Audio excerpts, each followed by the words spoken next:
ಇನ್ನ ರಾಜ್ಯದಲ್ಲಿ ಸರಣಿ ಹೃದಯಾಘಾತ ಮುಂದುವರಿತಾ ಇವೆ.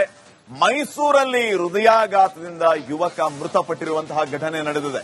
28 ವರ್ಷದ ದರ್ಶನ್ ಚೌಧರಿ ಕೊನೆಯುಸಿರೆಳೆದಿರುವಂತದ್ದು ಹೃದಯಾಘಾತದಿಂದಲೇ. ಮೈಸೂರಿನ ಚಾಮರಾಜ ಮೊಹಲ್ಲಾದ ನಿವಾಸಿ ಈ ದರ್ಶನ್ಗೆ 28 ವರ್ಷ ವಯಸ್ಸಾಗಿತ್ತು. ನಿನ್ನೆ ರಾತ್ರಿ ದಿಢೀರಂತ ಎದೆ ನೋವು ಕಾಣಿಸಿಕೊಳ್ಳುತ್ತೆ. ಕೂಡಲೇ ಆಸ್ಪತ್ರೆಗೆ ಕರೆದುಕೊಂಡು ಹೋಗಿದ್ದಾರೆ. ಆದರೆ ಅಷ್ಟರಲ್ಲೇ ಆ ದರ್ಶನ್ ಎಂಬ ಯುವಕ ಮೃತಪಟ್ಟಾಗಿತ್ತು. ಮೈಸೂರಿನಲ್ಲಿ ನಡೆದಿರುವಂತಹ ಒಂದು ಘಟನೆ ಇದು. ಹೃದಯಾಘಾತದಿಂದಾಗಿ ಯುವಕ ಮೃತಪಟ್ಟಿರುವಂತಹದ್ದು. 28 ವರ್ಷದ ದರ್ಶನ್ ಚೌಧರಿ ಹೃದಯಾಘಾತಕ್ಕೆ ಕೊನೆಯುಸಿರೆಳೆದಿರೋದು. ಮೈಸೂರಿನ ಚಾಮರಾಜ ಮೊಹಲ್ಲಾದ ನಿವಾಸಿ. ದೇವರಾಜ ಮೊಹಲ್ಲಾದಲ್ಲಿ ಬಣ್ಣದ ಅಂಗಡಿಯ ಮಾಲೀಕನೂ ಆಗಿದ್ದ ದರ್ಶನ್ ನಿನ್ನೆ ರಾತ್ರಿ ದಿಢೀರಂತ ಎದೆ ನೋವು ಕಾಣಿಸಿಕೊಳ್ಳುತ್ತೆ. ಕೂಡಲೇ ಆಸ್ಪತ್ರೆಗೆ ಕರೆದುಕೊಂಡು ಹೋಗಿದ್ದಾರೆ ಪೋಷಕರು. ಆದರೂ ಕೂಡ ಏನು ಪ್ರಯೋಜನ ಆಗಿಲ್ಲ.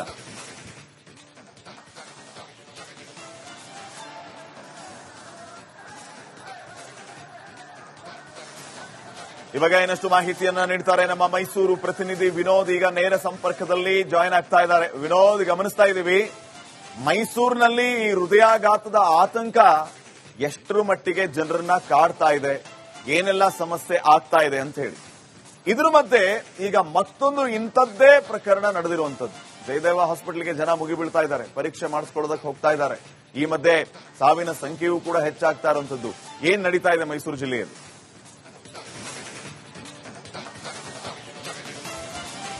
ಶ್ರೀಪಾದ್, ಮೈಸೂರು ಜಿಲ್ಲೆ ಒಂದೇ ಅಲ್ಲ, ರಾಜ್ಯದ ಬಹುತೇಕ ಎಲ್ಲಾ ಜಿಲ್ಲೆಗಳಲ್ಲೂ ಕೂಡ ಹೃದಯಾಘಾತ ಪ್ರಕರಣಗಳು ಕೂಡ ಹೆಚ್ಚಾಗ್ತಾ ಇದೆ. ಅದರಲ್ಲೂ ಕೂಡ ಹಾಸನ ಜಿಲ್ಲೆಯಲ್ಲಿ ಯಾವಾಗ ಒಂದೇ ತಿಂಗಳಲ್ಲಿ ಸುಮಾರು 40ಕ್ಕೂ ಹೆಚ್ಚು ಜನರು ಮೃತಪಟ್ಟರು, ಅದಾದ ನಂತರದಲ್ಲೂ ಕೂಡ ಈ ಹೃದಯಾಘಾತ ಪ್ರಕರಣಗಳು ಕೂಡ ಸಾಕಷ್ಟು ಸಂಖ್ಯೆಯಲ್ಲಿ ಹೆಚ್ಚಾಗ್ತಾ ಇರುವಂತದ್ದು. ಬಹಳ ಪ್ರಮುಖವಾಗಿ ಮೈಸೂರಿನ ಚಾಮರಾಜ ಮೊಹಲ್ಲಾದ ನಿವಾಸಿ ದರ್ಶನ್ ಚೌಧರಿ ಏನಿದ್ದಾರೆ, 28 ವರ್ಷದ ಯುವಕ. ಕಳೆದ 4-5 ದಿನಗಳಿಂದಲೂ ಕೂಡ ಅವರಿಗೆ ಕೆಮ್ಮು ಕಾಣಿಸಿಕೊಂಡಿತ್ತು. ಆಸ್ಪತ್ರೆಗೆ ಹೋಗಿ ಚಿಕಿತ್ಸೆ ಕೂಡ ಪಡ್ಕೊಂಡು ಬಂದಿದ್ರು. ನಿನ್ನೆ ಮಧ್ಯಾಹ್ನ ಇದ್ದಕ್ಕಿದ್ದಾಗಲೇ ಅವರಿಗೆ ಕೆಮ್ಮು ಜಾಸ್ತಿ ಆಗುತ್ತೆ. ತತ್ಕ್ಷಣದಲ್ಲಿ ಅವರು ಆಸ್ಪತ್ರೆಗೆ ಹೋಗಿ ಚಿಕಿತ್ಸೆ ಪಡ್ಕೊಂಡು ಬಂದಿರ್ತಾರೆ. ಕಳೆದ 2 ದಿನಗಳಿಂದಲೂ ಕೂಡ ಅವರು ಅಂಗಡಿಯನ್ನ ಮುಚ್ಚಿರ್ತಾರೆ. ನಿನ್ನೆ ಸಂಜೆ ವೇಳೆಗೆ ಅವರು ಅಂಗಡಿಗೆ ಹೋಗಿ ಕೆಲ ಕಾಲ ವ್ಯಾಪಾರವನ್ನು ಮಾಡಿ ಸುಮಾರು ರಾತ್ರಿ 10 ಗಂಟೆ ಸುಮಾರಿಗೆ ಅವರು ಮತ್ತೆ ಮನೆಗೆ ವಾಪಸ್ ಬರ್ತಾರೆ. ಆ ಸಂದರ್ಭದಲ್ಲಿ ತಿರ್ಗಾ ಮತ್ತೆ ಅವರಿಗೆ ಒಂದ್ ರೀತಿಯಾಗಿ ಇಲ್ಲಿ ಕಾಣಿಸ್ಕೊಂಡಿದೆ, ಇದೇನೋ ಕಾಣಿಸ್ಕೊಂಡಿದೆ. ಜೊತೆಗೆ ತತ್ಕ್ಷಣದಲ್ಲಿ ಅವರ ಸ್ನೇಹಿತರೆಲ್ಲರೂ ಕೂಡ ಆಸ್ಪತ್ರೆಗೆ ಕರೆದುಕೊಳ್ಳುವಂತಹ ಮಾರ್ಗ ಮಧ್ಯದಲ್ಲಿ ಅವರು ಮೃತಪಟ್ಟಿದ್ದಾರೆ. ಈಗಾಗಲೇ ಏನೋ ಅವರಿಗೆ ಬೇರೆ ಬೇರೆ ರೀತಿಯಾದಂತಹ ಯಾವ್ದಾರ ಕಾಯಿಲೆಗಳಿತ್ತ ಇದ್ರ ಬಗ್ಗೆ ವಿಚಾರಿಸಿದ ಸಂದರ್ಭದಲ್ಲೂ ಕೂಡ ಯಾವುದೇ ರೀತಿಯಾದಂತಹ ಬಿಪಿ ಇರ್ಬೋದು, ಶುಗರ್ ಇರ್ಬೋದು, ಈ ರೀತಿಯಾದಂತಹ ಯಾವುದೇ ರೀತಿಯಾದಂತಹ ಸಿಂಪ್ಟಮ್ಸ್ಗಳು ಇರಲಿಲ್ಲ. ಬದಲಾಗಿ ಎದೆನೋವು ಬಂದ ಕಳೆದ 4 ದಿನಗಳಿಂದಲೂ ಕೂಡ ಕೆಮ್ಮು ಮಾತ್ರ ಕಾಣಿಸಿಕೊಂಡಿತ್ತು. ಇದಾದ ಸಂದರ್ಭದಲ್ಲಿ ಚಿಕಿತ್ಸೆ ಪಡೆದುಕೊಂಡು ಮತ್ತೆ ವಾಪಸ್ ಬಂದಿದ್ರು. ಆದರೂ ಕೂಡ ರಾತ್ರಿ ದಿಢೀರನ್ನೇ ಎದೆನೋವು ಕಾಣಿಸಿಕೊಂಡ್ರ ಕಾರಣಕ್ಕಾಗಿ ಆಸ್ಪತ್ರೆಗೆ ಹೋಗುವಂತಹ ಮಾರ್ಗ ಮಧ್ಯದಲ್ಲೇ ಮೃತಪಟ್ಟಿದ್ದಾರೆ. ಇನ್ನು ನೀವು ಕೇಳಿದಾಗೇನೆ ಜಯದೇವ ಆಸ್ಪತ್ರೆಗೆ ಸಹಜವಾಗಿಯೇ ಹೆಚ್ಚಿನ ಸಂಖ್ಯೆ ಬರ್ತಾ ಇರುವಂತದ್ದು. ಮೈಸೂರಿನ ಜಯದೇವ ಆಸ್ಪತ್ರೆಯ ಮುಂಭಾಗದಲ್ಲಿದ್ದೇನೆ. ನೀವು ದೃಶ್ಯ ಗಮನಿಸ್ತಾ ಇರಬಹುದು. 2 ಪ್ರವೇಶ ದ್ವಾರದ 2 ದ್ವಾರಗಳಲ್ಲೂ ಕೂಡ ಎಡ ಮತ್ತು ಬಲಭಾಗದಲ್ಲೂ ಕೂಡ ಯಾವ ರೀತಿಯಾಗಿ ಜನರು ರೀತಿಯಲ್ಲಿ ನೋಡ್ತಾ ಇರಬಹುದು. ಪ್ರತಿನಿತ್ಯವೂ ಕೂಡ 1ರಿಂದ ನೆನ್ನೆ 1200 ಜನರು ಕೂಡ ಚಿಕಿತ್ಸೆ ಪಡ್ಕೊಂಡಿರೋ ಬಗ್ಗೆ ಈಗಾಗಲೇ ದಾಖಲೆಗಳು ಸಿಗ್ತಾ ಇರುವಂತದ್ದು. ಈಗಾಗಲೇ ಏನೋ ಪ್ರತಿನಿತ್ಯ 500ರಿಂದ 1000 ಜನರು ಕೂಡ ಚಿಕಿತ್ಸೆ ಪಡ್ಕೊಳ್ತಾ ಇದ್ದಾರೆ. ಈಗಾಗಲೇ ಕಳೆದ 2 ದಿನಗಳ ಹಿಂದೆ ಟೋಕನ್ ಪಡೆಯೋದಕ್ಕೆ ಕೂಡ ಸಾಕಷ್ಟು ನೂಕಾಟ ತಳ್ಳಾಟಗಳಾಗಿತ್ತು. ಇದರ ಬಗ್ಗೆ ರಿಪಬ್ಲಿಕ್ ಕನ್ನಡ ಕೂಡ ವಿಸ್ತೃತವಾದಂತಹ ವರದಿ ಮಾಡಿದ ಪರಿಣಾಮವಾಗಿ ಈಗಾಗಲೇ ಪ್ರವೇಶ ದ್ವಾರದಲ್ಲೇ ಎಲ್ಲರನ್ನೂ ನಿಲ್ಲಿಸುವ ಮೂಲಕವಾಗಿ 10 ಜನರನ್ನ ಓಪಿಡಿಗೆ ಕಳಿಸುವ ಮೂಲಕವಾಗಿ ಯಾವುದೇ ರೀತಿಯ ತೊಂದರೆಗಳಾಗಬಾರದು ಅಂತ ಹೇಳಿ ಸಾಕಷ್ಟು ಕ್ರಮಗಳನ್ನ ಈಗಾಗಲೇ ಜಯದೇವ ಆಸ್ಪತ್ರೆ ತೆಗೆದುಕೊಂಡಿದ್ದಾರೆ. ಬಹಳ ಪ್ರಮುಖವಾಗಿ ಚಿಕಿತ್ಸೆ ಆದ್ರೆ, ಹೃದಯ ಸಂಬಂಧ ಚಿಕಿತ್ಸೆ ಆದ್ರೆ ಅಗತ್ಯ ಇರುವವರು ಆಸ್ಪತ್ರೆಗೆ ಬಂದ ಸಂದರ್ಭದಲ್ಲಿ ಅವರಿಗೆ 24/7 ಅವರಿಗೆ ನೋಡುವಂತಹ ವ್ಯವಸ್ಥೆ ಇದೆ.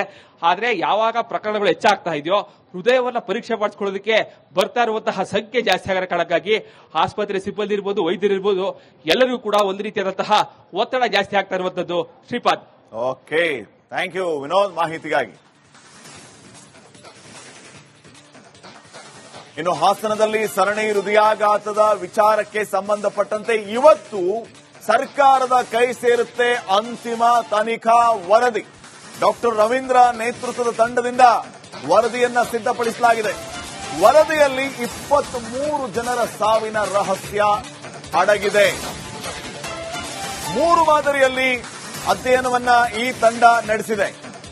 ಎಕ್ಸ್ಪರ್ಟ್ಸ್ ಟೀಮ್ 3 ವಿಧದಲ್ಲಿ ವರದಿಯನ್ನ ರೆಡಿ ಮಾಡಿದೆ. 10 ತಜ್ಞರನ್ನ ಒಳಗೊಂಡ ತಂಡದಿಂದ ಮಾಹಿತಿ ಸಂಗ್ರಹ ಆಗಿದೆ. 3 ಮಾದರಿ ಅಂತಂದ್ರೆ ಯಾವ್ಯಾವ್ದು? ನಂಬರ್ 1, ಮರಣೋತ್ತರ ಪರೀಕ್ಷೆಯನ್ನ ಆಧರಿಸಿ ಒಂದು ವರದಿಯನ್ನ ರೆಡಿ ಮಾಡಿಕೊಂಡಿದ್ದಾರೆ. ನಂಬರ್ 2, ಇಸಿಜಿ ರಕ್ತ ಪರೀಕ್ಷೆ ಆಧಾರದಲ್ಲಿ ಮತ್ತೊಂದು ವರದಿಯನ್ನ ರೆಡಿ ಮಾಡಿಕೊಂಡಿದ್ದಾರೆ. ಇದರ ಜೊತೆಗೆ ರಕ್ತದ ಮಾದರಿ. ಸೊ ಈ ರೀತಿ 3 ಮಾದರಿಯಲ್ಲಿ ರಿಪೋರ್ಟ್ ಅನ್ನ ರೆಡಿ ಮಾಡಿಕೊಂಡಿದ್ದಾರೆ.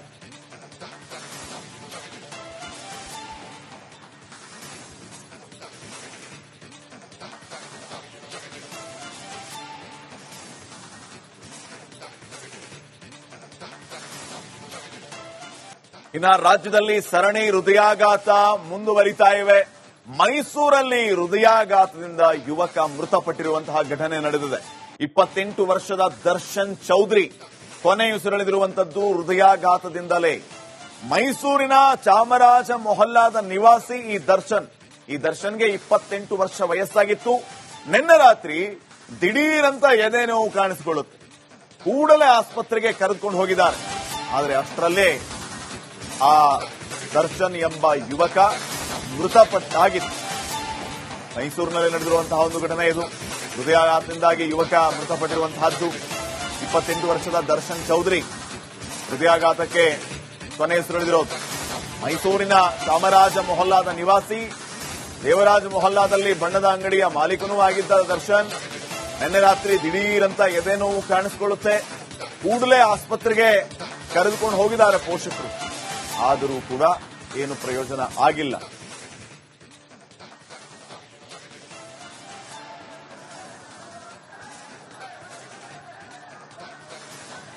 ಇವಾಗ ಇನ್ನಷ್ಟು ಮಾಹಿತಿಯನ್ನ ನೀಡ್ತಾರೆ ನಮ್ಮ ಮೈಸೂರು ಪ್ರತಿನಿಧಿ ವಿನೋದ್. ಈಗ ನೇರ ಸಂಪರ್ಕದಲ್ಲಿ ಜಾಯಿನ್ ಆಗ್ತಾ ಇದ್ದಾರೆ. ವಿನೋದ್, ಗಮನಿಸ್ತಾ ಇದ್ದೀವಿ ಮೈಸೂರಿನಲ್ಲಿ ಈ ಹೃದಯಾಘಾತದ ಆತಂಕ ಎಷ್ಟರ ಮಟ್ಟಿಗೆ ಜನರನ್ನ ಕಾಡ್ತಾ ಇದೆ, ಏನೆಲ್ಲ ಸಮಸ್ಯೆ ಆಗ್ತಾ ಇದೆ ಅಂತ ಹೇಳಿ. ಇದ್ರ ಮಧ್ಯೆ ಈಗ ಮತ್ತೊಂದು ಇಂಥದ್ದೇ ಪ್ರಕರಣ ನಡೆದಿರುವಂತದ್ದು. ಜಯದೇವ ಹಾಸ್ಪಿಟಲ್ಗೆ ಜನ ಮುಗಿಬೀಳ್ತಾ ಇದ್ದಾರೆ, ಪರೀಕ್ಷೆ ಮಾಡಿಸ್ಕೊಳ್ಳೋದಕ್ಕೆ ಹೋಗ್ತಾ ಇದ್ದಾರೆ. ಈ ಮಧ್ಯೆ ಸಾವಿನ ಸಂಖ್ಯೆಯೂ ಕೂಡ ಹೆಚ್ಚಾಗ್ತಾ ಇರುವಂತದ್ದು. ಏನ್ ನಡೀತಾ ಇದೆ ಮೈಸೂರು ಜಿಲ್ಲೆಯಲ್ಲಿ?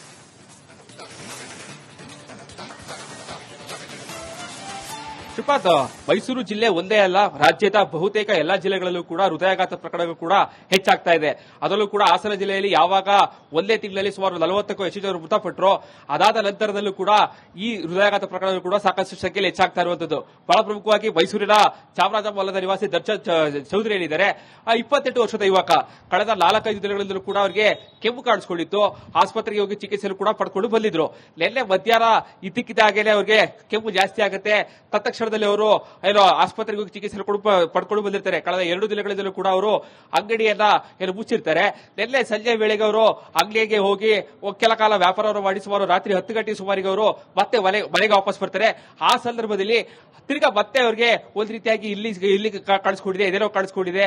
ಜೊತೆಗೆ ತತ್ಕ್ಷಣದಲ್ಲಿ ಅವರ ಸ್ನೇಹಿತರೆಲ್ಲರೂ ಕೂಡ ಆಸ್ಪತ್ರೆಗೆ ಕರೆದುಕೊಳ್ಳುವಂತಹ ಮಾರ್ಗ ಮಧ್ಯದಲ್ಲಿ ಅವರು ಮೃತಪಟ್ಟಿದ್ದಾರೆ. ಈಗಾಗಲೇ ಏನೋ ಅವರಿಗೆ ಬೇರೆ ಬೇರೆ ರೀತಿಯಾದಂತಹ ಯಾವ್ದಾರ ಕಾಯಿಲೆಗಳಿತ್ತ ಇದ್ರ ಬಗ್ಗೆ ವಿಚಾರಿಸಿದ ಸಂದರ್ಭದಲ್ಲೂ ಕೂಡ ಯಾವುದೇ ರೀತಿಯಾದಂತಹ ಬಿಪಿ ಇರ್ಬೋದು, ಶುಗರ್ ಇರ್ಬೋದು, ಈ ರೀತಿಯಾದಂತಹ ಯಾವುದೇ ರೀತಿಯಾದಂತಹ ಸಿಂಪ್ಟಮ್ಸ್ಗಳು ಇರಲಿಲ್ಲ. ಬದಲಾಗಿ ಎದೆನೋವು ಬಂದ ಕಳೆದ 4 ದಿನಗಳಿಂದಲೂ ಕೂಡ ಕೆಮ್ಮು ಮಾತ್ರ ಕಾಣಿಸ್ಕೊಂಡಿತ್ತು. ಇದಾದ ಸಂದರ್ಭದಲ್ಲಿ ಚಿಕಿತ್ಸೆ ಪಡೆದುಕೊಂಡು ಮತ್ತೆ ವಾಪಸ್ ಬಂದಿದ್ರು. ಆದರೂ ಕೂಡ ರಾತ್ರಿ ದಿಢೀರಲ್ಲೇ ಎದೆನೋವು ಕಾಣಿಸ್ಕೊಂಡ್ರ ಕಾರಣಕ್ಕಾಗಿ ಆಸ್ಪತ್ರೆಗೆ ಹೋಗುವಂತಹ ಮಾರ್ಗ ಮಧ್ಯದಲ್ಲೇ ಮೃತಪಟ್ಟಿದ್ದಾರೆ. ಇನ್ನು ನೀವು ಕೇಳಿದಾಗೇನೆ ಜಯದೇವ ಆಸ್ಪತ್ರೆಗೆ ಸಹಜವಾಗಿಯೇ ಹೆಚ್ಚಿನ ಸಂಖ್ಯೆ ಬರ್ತಾ ಇರುವಂತದ್ದು. ಮೈಸೂರಿನ ಜಯದೇವ ಆಸ್ಪತ್ರೆಯ ಮುಂಭಾಗದಲ್ಲಿದ್ದೇನೆ. ನೀವು ದೃಶ್ಯ ಗಮನಿಸ್ತಾ ಇರಬಹುದು. 2 ಪ್ರವೇಶ ದ್ವಾರದ 2 ದ್ವಾರಗಳಲ್ಲೂ ಕೂಡ ಎಡ ಮತ್ತು ಬಲಭಾಗದಲ್ಲೂ ಕೂಡ ಯಾವ ರೀತಿಯಾಗಿ ಜನರು ರೀತಿಯಲ್ಲಿ ನೋಡ್ತಾ ಇರಬಹುದು. ಪ್ರತಿನಿತ್ಯವೂ ಕೂಡ 1ರಿಂದ ನೆನ್ನೆ 1200 ಜನರು ಕೂಡ ಚಿಕಿತ್ಸೆ ಪಡ್ಕೊಂಡಿರೋ ಬಗ್ಗೆ ಈಗಾಗಲೇ ದಾಖಲೆಗಳು ಸಿಗ್ತಾ ಇರುವಂತದ್ದು. ಈಗಾಗಲೇ ಏನೋ ಪ್ರತಿನಿತ್ಯ 500ರಿಂದ 1000 ಜನರು ಕೂಡ ಚಿಕಿತ್ಸೆ ಪಡ್ಕೊಳ್ತಾ ಇದ್ದಾರೆ. ಈಗಾಗಲೇ ಕಳೆದ 2 ದಿನಗಳ ಹಿಂದೆ ಟೋಕನ್ ಪಡೆಯೋದಕ್ಕೆ ಕೂಡ ಸಾಕಷ್ಟು ನೂಕಾಟ ತಳ್ಳಾಟಗಳಾಗಿತ್ತು. ಇದರ ಬಗ್ಗೆ ರಿಪಬ್ಲಿಕ್ ಕನ್ನಡ ಕೂಡ ವಿಸ್ತೃತವಾದಂತಹ ವರದಿ ಮಾಡಿದ ಪರಿಣಾಮವಾಗಿ ಈಗಾಗಲೇ ಪ್ರವೇಶ ದ್ವಾರದಲ್ಲೇ ಎಲ್ಲರನ್ನೂ ನಿಲ್ಲಿಸುವ ಮೂಲಕವಾಗಿ 10 ಜನರನ್ನ ಓಪಿಡಿಗೆ ಕಳಿಸುವ ಮೂಲಕವಾಗಿ ಯಾವುದೇ ರೀತಿ ತೊಂದರೆಗಳಾಗಬಾರದು ಅಂತೇಳಿ ಸಾಕಷ್ಟು ಕ್ರಮಗಳನ್ನ ಈಗಾಗಲೇ ಜಯದೇವ ಆಸ್ಪತ್ರೆ ತೆಗೆದುಕೊಂಡಿದ್ದಾರೆ. ಬಹಳ ಪ್ರಮುಖವಾಗಿ ಚಿಕಿತ್ಸೆ ಅಂದ್ರೆ ಹೃದಯ ಸಂಬಂಧ ಚಿಕಿತ್ಸೆ ಅಂದ್ರೆ ಅಗತ್ಯ ಇರುವವರು ಆಸ್ಪತ್ರೆಗೆ ಬಂದ ಸಂದರ್ಭದಲ್ಲಿ ಅವರಿಗೆ 24/7 ಅವರಿಗೆ ನೋಡುವಂತಹ ವ್ಯವಸ್ಥೆ ಇದೆ. ಆದ್ರೆ ಯಾವಾಗ ಪ್ರಕರಣಗಳು ಹೆಚ್ಚಾಗ್ತಾ ಇದೆಯೋ ಹೃದಯವನ್ನ ಪರೀಕ್ಷೆ ಮಾಡಿಸ್ಕೊಳ್ಳೋದಕ್ಕೆ ಬರ್ತಾ ಇರುವಂತಹ ಸಂಖ್ಯೆ ಜಾಸ್ತಿ ಆಗೋ ಕಾರಣಕ್ಕಾಗಿ ಆಸ್ಪತ್ರೆ ಸಿಬ್ಬಂದಿ ಇರ್ಬೋದು, ವೈದ್ಯರಿರ್ಬೋದು, ಎಲ್ಲರಿಗೂ ಕೂಡ ಒಂದು ರೀತಿಯಾದಂತಹ ಒತ್ತಡ ಜಾಸ್ತಿ ಆಗ್ತಾ ಇರುವಂತದ್ದು. Shripad. Okay, thank you Vinod ಮಾಹಿತಿಗಾಗಿ. ಇನ್ನು ಹಾಸನದಲ್ಲಿ ಸರಣಿ ಹೃದಯಾಘಾತದ ವಿಚಾರಕ್ಕೆ ಸಂಬಂಧಪಟ್ಟಂತೆ ಇವತ್ತು ಸರ್ಕಾರದ ಕೈ ಸೇರುತ್ತೆ ಅಂತಿಮ ತನಿಖಾ ವರದಿ. ಡಾಕ್ಟರ್ ರವೀಂದ್ರ ನೇತೃತ್ವದ ತಂಡದಿಂದ ವರದಿಯನ್ನ ಸಿದ್ಧಪಡಿಸಲಾಗಿದೆ. ವರದಿಯಲ್ಲಿ 23 ಜನರ ಸಾವಿನ ರಹಸ್ಯ ಅಡಗಿದೆ. 3 ಮಾದರಿಯಲ್ಲಿ ಅಧ್ಯಯನವನ್ನ ಈ ತಂಡ ನಡೆಸಿದೆ. ಎಕ್ಸ್ಪರ್ಟ್ಸ್ ಟೀಮ್ 3 ವಿಧದಲ್ಲಿ ವರದಿಯನ್ನ ರೆಡಿ ಮಾಡಿದೆ. 10 ತಜ್ಞರನ್ನ ಒಳಗೊಂಡ ತಂಡದಿಂದ ಮಾಹಿತಿ ಸಂಗ್ರಹ ಆಗಿದೆ. 3 ಮಾದರಿ ಅಂತಂದ್ರೆ ಯಾವ್ಯಾವ್ದು? ನಂಬರ್ 1, ಮರಣೋತ್ತರ ಪರೀಕ್ಷೆಯನ್ನ ಆಧರಿಸಿ ಒಂದು ವರದಿಯನ್ನ ರೆಡಿ ಮಾಡಿಕೊಂಡಿದ್ದಾರೆ. ನಂಬರ್ 2, ಇಸಿಜಿ ರಕ್ತ ಪರೀಕ್ಷೆ ಆಧಾರದಲ್ಲಿ ಮತ್ತೊಂದು ವರದಿಯನ್ನ ರೆಡಿ ಮಾಡಿಕೊಂಡಿದ್ದಾರೆ. ಇದರ ಜೊತೆಗೆ ರಕ್ತದ ಮಾದರಿ. ಸೊ ಈ ರೀತಿ 3 ಮಾದರಿಯಲ್ಲಿ ರಿಪೋರ್ಟ್ ಅನ್ನ ರೆಡಿ ಮಾಡಿಕೊಂಡಿದ್ದಾರೆ.